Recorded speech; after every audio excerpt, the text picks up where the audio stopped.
தந்தை, மகன், தூய ஆவியாரின் பெயராலே ஆமேன். இயேசு கிறிஸ்து அன்புமிக்க சகோதர சகோதரிகளை உங்கள் அனைவருக்கும் கிறிஸ்து இயேசுவின் அன்பு கலந்த வணக்கத்தை தெரிவித்துக் கொள்கிறேன். இந்த நற்செய்தி பாகமானது யோவான் நற்செய்தி 8ஆம் அதிகாரம் 51 முதல் 59 வரை உள்ள திருவாக்கியங்கள். குறிப்பாக 51ஆம் வாக்கியம், என் வார்த்தையை கடைப்பிடிப்போர் என்றுமே சாக மாட்டார்கள் என உறுதியாக உங்களுக்கு சொல்கிறேன் என்றார். இயேசுவின் வார்த்தையை கடைப்பிடிக்கிறவர்கள் என்றும் சாக மாட்டார்கள் அப்படி சொல்லுகிற பொழுது அவர்கள் என்றுமே உணர்வு உள்ள ஒரு மகளாக இருப்பார்கள். மற்றவருடைய உணர்வுகளை புரிந்து கொண்டு அதுக்கேற்றபடி நடக்கின்ற ஒரு மகளாக இருப்பார்கள். காரணம், பிணத்துக்கு ஒரு நாளும் உணர்வு என்பது இருக்காது. அவை இறை வார்த்தையை கேட்டு அதன்படி செயல்படுகிறவன் மற்றவருடைய உணர்வுகளை புரிந்து கொண்டு மன்னிப்பதும், விட்டு கொடுப்பதும், அனுசரித்து போவதும், கீழ்ப்படிந்து போவதும், அன்பு செய்து வாழ்கின்ற ஒரு மகளாக இருப்பார்கள்.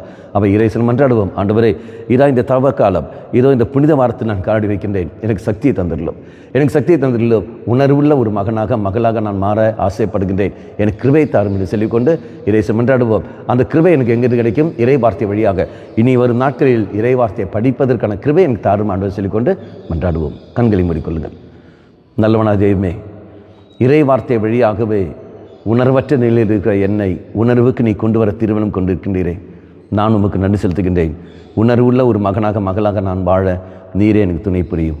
அம்மா மாதாவே, தெய்வ மாதாவே, எங்கள் மாதாவே, என் அன்னையே, விசேஷமாக எங்களுக்காக பரிந்து பேசும். ஆமேன். தந்தை, மகன், தூய ஆவியாரின் பெயராலே ஆமேன்.